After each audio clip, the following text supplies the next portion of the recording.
മനുഷ്യനായിരിക്കുക എന്നെഴുതിയാൽ അത് ആണായിരിക്കുക എന്ന് തന്നെ അബോധത്തിൽ വായിക്കപ്പെടുന്നൊരു ലോകത്ത് പെണ്ണായിരിക്കുക എന്നത് എന്തുതരം അനുഭവമാണ്? ഭൂമിയിലെ വസ്തുബന്ധങ്ങളെ അതിഭൗതികമായ അലങ്കാര ഭാഷയിൽ കാണിക്കുന്ന വാസ്തുപുരുഷ വിരാട് പുരുഷ ആശയങ്ങളെയൊക്കെ തൽക്കാലം മാറ്റി നിർത്താം. അവ പെണ്ണായിരിക്കുക എന്ന അനുഭവത്തെ മാത്രമല്ല, മനുഷ്യനായിരിക്കുക എന്ന അനുഭവത്തെ തന്നെ പരിഗണിക്കാതെ വിഴുങ്ങിക്കളഞ്ഞ കേവല ചിന്തകളാണ്. മനുഷ്യവംശത്തിൻ്റെ ചരിത്രമാണ് ഇവിടെ ആലോചിക്കുന്നത്. അതിൽ പെണ്ണായിരിക്കുക എന്നത് ഒന്നല്ല, പല വഴികളിൽ പടർന്നു കിടക്കുകയാണ്. അതിലൊരു വഴിയിലൂടെ പോയാൽ അത്ഭുതമെന്ന് പറയട്ടെ, നിങ്ങൾ ആൺപ്രജകളെ കാണുകയേയില്ല. ആ വഴിയെ കുറ്റം പറയേണ്ട, പുച്ഛിക്കേണ്ട, അതൊരു വാസ്തവമാണ്. അതവിടെയുണ്ട്. ആണുങ്ങളില്ലാത്തതുകൊണ്ട് അത് പെണ്ണുങ്ങളായ വിഭാഗീയ ചിന്തക്കാരുടേതാണ് എന്നും ആ വഴി മനുഷ്യൻ്റേതല്ല എന്നും ഒക്കെ പറഞ്ഞ് തന്ത്രത്തിൽ ഒഴിയാനും കഴിയില്ല. കാരണം ആ വഴിയിൽ കാണപ്പെടുന്ന സ്ത്രീകളെല്ലാം തികച്ചും മനുഷ്യരെ പോലെ തന്നെ നിരന്തരം ഓരോ പ്രവൃത്തികളിൽ ഏർപ്പെടുന്നത് കാണാം. അത്യധ്വാനികളാണ്. പണിയെടുത്ത് എല്ലൊടിഞ്ഞവർ എന്ന് തന്നെ പറയാം. അവർ എടുത്തെടുത്ത് വികൃതമായി പോയ പണികളും കാണാം. അവരുടെ ലോകം ആത്മകഥകൾ കൊണ്ട് നിറഞ്ഞതാണ്. എങ്കിലും അതിലെല്ലാവർക്കും അനുഭവിക്കാൻ കഴിയുന്ന ആത്മഭാവങ്ങളുമുണ്ട്. അവരുടെ തലകൾ സമയാസമയം യാന്ത്രികമായി തുറക്കുന്ന ഒരു സ്റ്റോറേജ് സ്പേസ് പോലെയാണ്. അതിനുള്ളിൽ നിറയെ മറ്റു മനുഷ്യർ തിങ്ങിപ്പാർക്കുകയാണ്. തങ്ങൾക്ക് താങ്ങാനാകാത്ത പ്രതീക്ഷകളുടെ ഭാണ്ഡങ്ങൾ പേറുന്ന പെണ്ണുങ്ങളാണ് ഈ മനുഷ്യർ. ഓരോരോ പ്രതിസന്ധികളുടെ ഉപമകളാണ് അവർ. ശൂന്യതയിൽ പ്രവർത്തിക്കുന്ന കൊട്ടാരം പണിക്കാർ. ഇടയ്ക്കിടെ അവർ പണിത ചുമരുകളിൽ നിന്നും ഇഷ്ടികകൾ ഇളകി വീഴും. ആണധികാര ലോകവും അതിൻ്റെ ചരിത്രവും നിഷ്കാസിതരാക്കിയവരാണ്. തങ്ങളുടെ ജീവിത പാതാളങ്ങളിലേക്ക് അങ്ങനെ ഊർന്നിറങ്ങിയവരാണ്. അവർ തങ്ങളിൽ തങ്ങളെ തന്നെയേ കാണുന്നുള്ളൂ. എങ്കിലും തരം കിട്ടിയാൽ അവർ നർത്തകരെ പോലെ പദം വച്ച് പുലരുന്നു. പ്രശസ്തരായ ലാൻഡ്സ്കേപ്പ് മാസ്റ്റേഴ്സ് പ്രകൃതിയെ കണ്ടതുപോലെ അകന്നു നിന്ന് നോക്കിക്കാണുകയല്ല, മറിച്ച് പ്രകൃതി ഇവരുടെ ഉടലുകളിൽ വന്ന് വാ പൊളിച്ചിരിക്കുന്നു. തങ്ങളുടെ അരക്കെട്ടിൽ നിന്നും കുതിക്കുന്ന മൃഗങ്ങളെ ഇവർ കൂട്ടിത്തുന്നുകയാണ്. പൊയ്ക്കാലിൽ നടക്കുന്ന ആനപ്പുറത്ത് ഇവർ തങ്ങളുടെ വിഴുപ്പുകൾ കയറ്റിവെച്ച് സഞ്ചരിക്കുന്നു. ഇത് കാണുമ്പോൾ ആരുടെയോ സർറിയലിസം ഓർമ്മ വന്നേക്കാം. അതിൻ്റെ കാരണം പെണ്ണുകൾ മാത്രം വിഹരിക്കുന്ന ഈ വിചിത്ര വഴി ആധുനിക കലയുടെ നൂറ്റാണ്ടു പിന്നിട്ട ഒരു ചിത്രകാരി വരച്ചതുകൊണ്ടാണ് എന്നാകാം. ഏമി കട്ട്ലർ എന്നാണ് അവരുടെ പേര്. വെളുത്ത പേപ്പറിൽ ജനപ്രിയ സാഹിത്യ ചിത്രീകരണങ്ങളുടെ രീതിയിൽ ഏമി കട്ട്ലർ സൂക്ഷ്മ വിശദാംശങ്ങളോടെ വരച്ചെടുക്കുന്ന സീക്വൻസുകൾ നോക്കൂ. നടക്കാത്ത കാര്യങ്ങൾ നടക്കുന്ന ഒരു മാന്ത്രിക ലോകമാണിത്. ഒരു ഉപയോഗവുമില്ലാത്തതെങ്കിലും ഭയപ്പെടുത്തുന്ന പണികൾ നിർവികാരമായി ചെയ്യുന്ന ആളുകളാണ് ഈ ചിത്രങ്ങളിൽ നിറയെ. ഭാവനയുടെ വംശാവലികളിൽ യക്ഷിക്കഥകളിലെ നായികമാർക്ക് ചില പദവികളൊക്കെ ഉണ്ട്.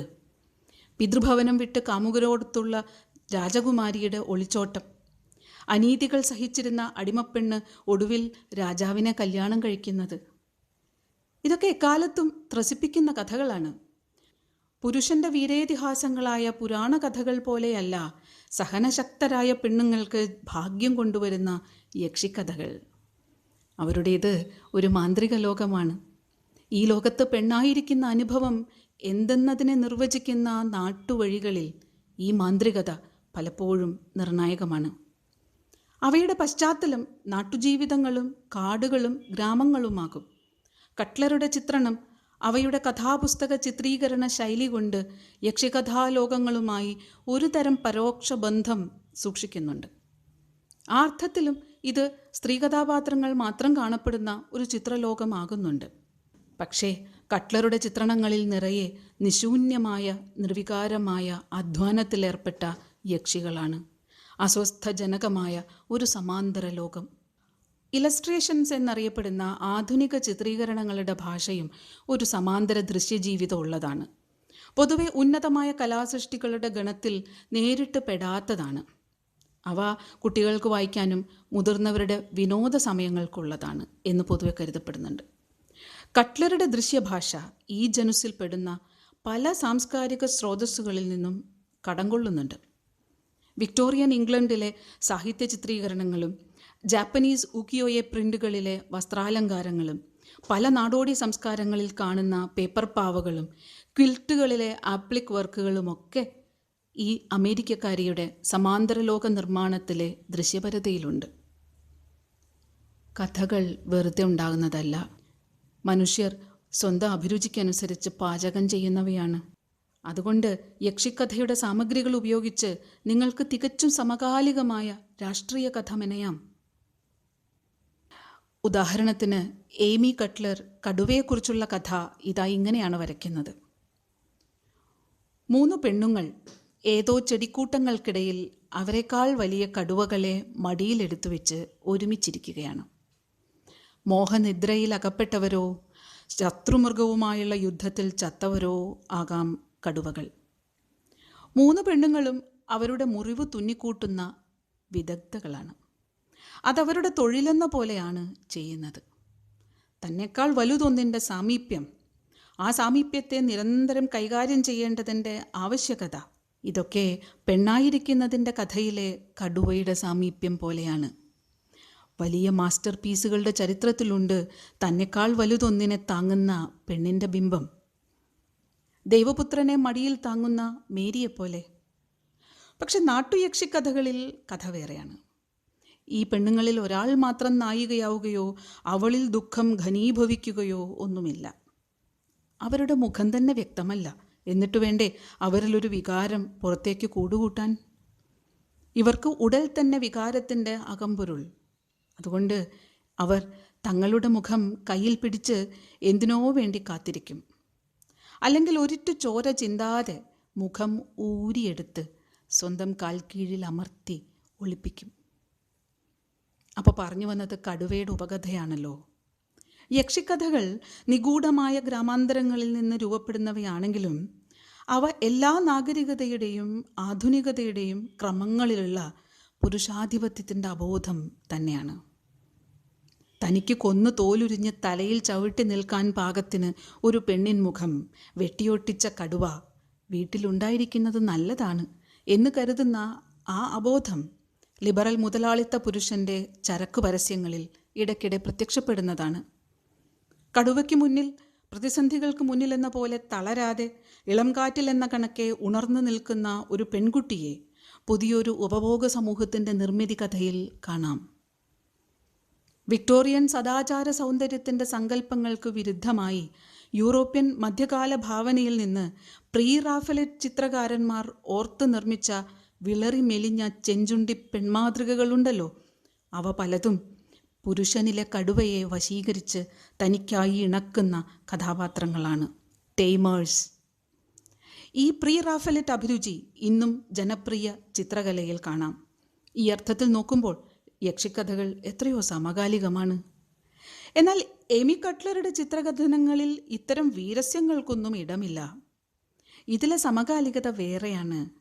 ഇതിൽ സ്ത്രീകളും കടുവയും തമ്മിലുള്ളത് ഒരുതരം തുന്നൽ തൊഴിൽപരമായ ബന്ധമാണ്.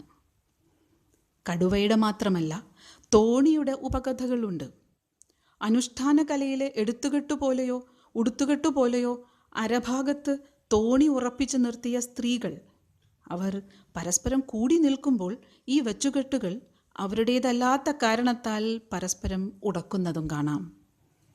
സ്ത്രീകൾക്ക് സാമൂഹിക ജീവിതം നിഷേധിക്കുന്നത് ഈ അനിവാര്യമായ എടുത്തുകെട്ടുകളാണ്.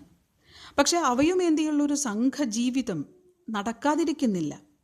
അപ്പോഴൊക്കെ അവർ പരസ്പരം കൊമ്പുകോർക്കുക തന്നെ ചെയ്യുന്നു. അവിടെയാണ് മുട്ടനാടുകളുടെ പുറത്ത് കയറിയവർ തലയിൽ ഘടിപ്പിച്ച നിവർക്കാത്ത കൂർത്ത കുടകളുടെ ഉപകഥകൾ വരുന്നത്. ചിലപ്പോൾ ഈ സംഘജീവിതത്തിലൂടെ കൂട്ടത്തേക്കാൾ വളർന്ന് കൂട്ടത്തെ തൻ്റെ പാവാടയിൽ കോർക്കുന്ന മാട്രിയാർക്കുകൾ ഉണ്ടാകുന്നു. ചിലപ്പോൾ കൂട്ടത്തിൽ 2 പേർ ചേർന്ന് മൂന്നാമതൊരാളെ ഇസ്തിരിയിട്ട് വടിയാക്കുന്നു. തോണിയുടെ കഥ തീർന്നില്ല. കുഞ്ഞുങ്ങളും ശുചീകരണോപകരണങ്ങളും ശയനതൽപ്പങ്ങളും നിറച്ച തോണിയുണ്ട്. പക്ഷേ ഏതോ കുതിരയും അത് പായിച്ചുവിട്ട ദുർദേവതയും ചേർന്ന് അതിനെ മറിച്ചിട്ടിരിക്കുന്നതും കാണാം. ജീവിതയാത്ര, താങ്ങുംതടലുമാകുന്ന കുടക്കീഴ്, താവളമില്ലാത്തവരുടെ വിഴുപ്പുഭാണ്ഡങ്ങൾ തുടങ്ങിയ മെറ്റഫറുകൾ ഈ ചിത്രങ്ങളിൽ അവയുടെ ദുരന്തഭാവത്തോടെ ഒളിഞ്ഞിരിക്കുകയാണ്. എന്നാലോ കട്ട്ലറുടെ ചിത്രണലോകത്ത് മനുഷ്യനാകുന്ന സ്ത്രീ ഇതിലൊന്നും നായികയല്ല. കാണാൻ മാത്രം ഇല്ലാത്തതാണ് അവരുടെ മുഖഭാവം. കീറിയ വ്യവസ്ഥയെ തുന്നുക, വിഴുപ്പ് നിറഞ്ഞ ഭാണ്ഡങ്ങൾ അടുക്കോടെ ചിട്ടയോടെ കൂട്ടായി പ്രയത്നിച്ച് കെട്ടിയെടുക്കുക തുടങ്ങിയ പ്രവൃത്തികളിലാണ് അവർ വ്യാപൃതർ. അങ്ങനെ വ്യാപൃതരാവുന്നവരുടെ ഒരു വ്യവസ്ഥയാണിത്. പെണ്ണുങ്ങൾ മാത്രമുള്ള ലോകം വെറുതെ അങ്ങ് വിചിത്രമല്ല, പതിവില്ലാത്തതുമല്ല. അന്തഃപുരങ്ങളിൽ, വീട്ടകങ്ങളിൽ, തുച്ഛമായ വേതനം മാത്രം തരുന്ന തൊഴിൽ കേന്ദ്രങ്ങളിലൊക്കെയും അതുണ്ട്, യഥാർത്ഥത്തിൽ ഉണ്ട്. പക്ഷേ ഒട്ടും ചിത്രീകരിക്കപ്പെടാത്ത, അതിനാൽ വ്യക്തമാക്കപ്പെടാത്ത ഒന്നാണത് എന്നേയുള്ളൂ. ഈ ലോകത്തുള്ളത് ആദർശങ്ങളുടെ തിരുരൂപമായ ഒറ്റപ്പെട്ട ആളുകളല്ല. നോക്കൂ, സ്വന്തം പ്രവൃത്തികളിൽ അസ്ഥിരപ്പെടുന്നവരാണ്, അവ്യക്തമാകുന്നവരാണ്. അങ്ങനെയും ഏമി കട്ട്ലറുടെ ഈ ചിത്രലോകം കാണിക്കുന്നുണ്ട്. മനുഷ്യരായിരിക്കുക എന്നെഴുതിയാൽ അത് ആണായിരിക്കുക എന്ന് തന്നെ അബോധത്തിൽ വായിക്കപ്പെടുന്ന ഒരു ലോകത്ത് പെണ്ണായിരിക്കുക എന്നത് ഇങ്ങനെയൊക്കെ അടയാളപ്പെടുത്താവുന്നതാണ്. അതാണ് കട്ട്ലറുടെ കഥനത്തിലെ സമകാലികത. കേരളത്തിലെ അസംഘടിത മേഖലയിലെ സ്ത്രീ തൊഴിലാളികളെ രാഷ്ട്രീയമായി സംഘടിപ്പിക്കുന്ന കോഴിക്കോട്ടെ പെൺകൂട്ടിൻ്റെ അമരക്കാരി വിജി പറയുന്നതിങ്ങനെ: അവരുടെ പ്രശ്നങ്ങൾ നിരവധിയാണ്. കോഴിക്കോട് ടെക്സ്റ്റൈൽ മേഖലയിലായാലും മുതലക്കുളത്തായാലും സ്ത്രീ തൊഴിലാളികളാണ് ഏറെയും. മിഠായി തെരുവിലെ ചെറിയ ഷോപ്പുകളിൽ ഒരുപാട് സ്ത്രീകൾ ജോലിക്ക് നിൽക്കുന്നുണ്ട്. അവരിൽ പലർക്കും സ്വന്തമായി വീടുപോലുമില്ല, സമ്പാദ്യമില്ല. വാടക കൊടുക്കണം, ഇലക്ട്രിസിറ്റി ബില്ലടയ്ക്കണം, വെള്ളത്തിൻ്റെ ബില്ലടയ്ക്കണം. 3 മാസത്തോളമായി ഒരു വരുമാനവുമില്ലാതെ ഇവർ പിന്നെ എങ്ങനെ ജീവിക്കും? മിഠായി തെരുവിലെ ഒരു ക്ലീനിങ് തൊഴിലാളിയുണ്ട്. അവർക്ക് 80 വയസ്സ് കഴിഞ്ഞു. മക്കളില്ല, ഉറ്റവരാരും തന്നെയില്ല. തീരെ വയ്യാത്ത ഒരു അനിയത്തിയുണ്ട്. അവരെ നോക്കണം. ഏട്ടത്തിക്ക് അനിയത്തിയും അനിയത്തിക്ക് ഏട്ടത്തിയും മാത്രമാണ്. രണ്ടുപേരും കൂടി ഒരു വീടിൻ്റെ ഒരു ഭാഗത്താണ് താമസിക്കുന്നത്. അവരെന്നെ എപ്പോഴും വിളിക്കും. പ്രാദേശികമായി പല സഹായങ്ങളും അവർക്ക് ലഭിച്ചിട്ടുണ്ട്. ഇതുവരെ പട്ടിണിയിലൊന്നും ആയിട്ടില്ല. എന്നാലും അവർ മാനസികമായി തളർന്നിരിക്കുകയാണ്. പ്രായമായവരും കുട്ടികളും പുറത്തേക്കിറങ്ങരുത്, കൂടുതൽ ശ്രദ്ധിക്കണം എന്ന വാർത്തയൊക്കെ കേൾക്കുമ്പോൾ അവർക്ക് ഭയപ്പാടാണ്. അവരെ പുലർത്താനായി ആരാണുള്ളത്? ജോലി നഷ്ടപ്പെടുമോ എന്ന പേടിയാണ് അവർക്ക്.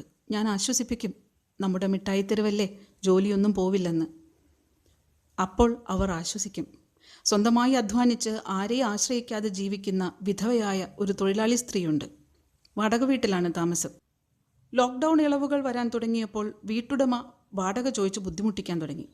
ബുദ്ധിമുട്ട് പറഞ്ഞപ്പോൾ അവർക്കും ബുദ്ധിമുട്ടുണ്ടെന്ന് പറഞ്ഞു. തരാൻ പറ്റില്ലെങ്കിൽ വീട് ഒഴിയാൻ പറഞ്ഞു. അവൾ എങ്ങോട്ട് പോകും? കരഞ്ഞുകൊണ്ടാണ് എന്നെ വിളിച്ചത്. ഞാൻ വീട്ടുടമയെ വിളിച്ച് സംസാരിച്ചു. അവളുടെ അവസ്ഥ പറഞ്ഞു. അവളുടെ തൊഴിലുടമയെയും വിളിച്ചു. പ്രശ്നം താൽക്കാലികമായി പരിഹരിച്ചെങ്കിലും അവൾ കടുത്ത മാനസിക സംഘർഷങ്ങളിലാണ്. ട്രൂ കോപ്പി എന്ന ഓൺലൈൻ മാധ്യമത്തിലൂടെ VM ദീപയുമായി നടത്തിയ വിജിയുടെ ഈ അഭിമുഖ സംഭാഷണം ഈ അടുക്കളയിൽ നിന്ന് തൊഴിലാളി സ്ത്രീകൾ എങ്ങനെ പാട്ടുപാടാനാണ് എന്ന് ആകുലപ്പെട്ട ഒന്നാണ്. ഇതൊരു പക്ഷെ മുഖ്യധാരാ മാധ്യമങ്ങളിൽ കാണില്ല. ആണിനും പെണ്ണിനും ഒരുപോലെ പൗരാവകാശമുണ്ടെന്ന് അവകാശപ്പെടുന്ന ഇന്ത്യൻ രാഷ്ട്രജീവിതത്തിൽ ഇത്തരം സൂക്ഷ്മമായ ജീവിത വിശദാംശങ്ങൾക്ക് സ്ഥാനമില്ല. എന്നാൽ ജീവിതത്തിൽ നിന്നും നിഷ്കാസിതരാകുന്നവരുടെ പരസ്പരാശ്രയം മറ്റൊരു സമാന്തര ലോകമാണ്. അവിടെ അതിജീവനം മാന്ത്രികമായ സാഹോദര്യങ്ങളിലൂടെ നടക്കുന്ന ഒന്നാണ്. അവർക്കിടയിലും പലപ്പോഴും വ്യവസ്ഥകളുടെ കുടകൾ തലയിൽ കയറ്റി വെച്ചവർ സ്വയം മറ്റുള്ളവരെ തടസ്സപ്പെടുത്തുന്നതും ആയി പോകുന്നത് കാണാം. ലോകത്തിൻ്റെ വിവിധ ഭാഗങ്ങളിൽ ഇത്തരം പെൺകൂട്ടുകളുണ്ട്. തുന്നൽക്കാരുടെ, അമ്മമാരുടെ, വീട്ടുചുമട്ടുകളുടെ, വീട് പോയവരുടെ, തൊഴിൽ പോയവരുടെ, താവളം തേടുന്നവരുടെ കൂട്ടുകൾ. കട്ട്ലറുടെ ചിത്രങ്ങളിൽ ഇവരെല്ലാം ഇടകലർന്ന് കാണാം. ഏതു കാലത്തിലും അദൃശ്യരുടെ സംഘബോധമുണർത്തുന്ന പ്രേതകഥകളിലെ മൂലരൂപങ്ങളെ ഓർമ്മിപ്പിക്കും എന്നതാണ് കട്ട്ലറുടെ ചിത്രകഥനത്തിലെ സമകാലികത. യഥാർത്ഥത്തിൽ നമ്മൾ ഈ ലോകത്തൊന്നുമല്ല ഉള്ളത്. യക്ഷിക്കഥാകാലങ്ങൾ. യക്ഷിക്കഥാകാലങ്ങൾ എന്ന് പറഞ്ഞാൽ കാടും കഴുമരവും അടിമപ്പണിക്കാരുമുള്ള ആ രാജവാഴ്ചക്കാലം പോലെ തോന്നിക്കും. പക്ഷെ അതുമാത്രമല്ല, നമ്മൾ നാഗരികമായൊരു മിത്തോളജിയിൽ കൂടിയാണ് ജീവിക്കുന്നത്. വളർന്നു പെരുകുന്ന നുണക്കഥകൾ കൊണ്ട് നമ്മൾ എത്രയോ രാഷ്ട്രീയ നാടകങ്ങൾ ആടുന്നു. പുലികൾ അടുക്കളമുറ്റത്തേക്ക് ഇറങ്ങി വരുമ്പോൾ നമ്മൾ ഭ്രമിക്കണോ ഭയക്കണോ എന്ന ശങ്കയിലാകുന്നു. അടുക്കണോ അകലണോ എന്നറിയാത്ത ഈ വ്യാധികാലത്തിലാകുന്നു. കഥനങ്ങൾ പലവിധം ഈ ഉലകിൽ തുടരുന്നു. നിസ്സഹായതയുടെ ശൂന്യ സ്ഥലത്ത് യഥാർത്ഥത്തിൽ നമ്മളെ സാഹോദര്യത്തോടെ ബന്ധിപ്പിക്കുന്ന ഘടനകൾ എന്ത് എന്ന് സംശയത്തിലാഴുന്ന, എന്ന് അന്വേഷിക്കുന്ന ഒരു മനുഷ്യൻ്റേത് പെണ്ണായിരിക്കുക എന്ന അനുഭവം കൂടിയാണ്.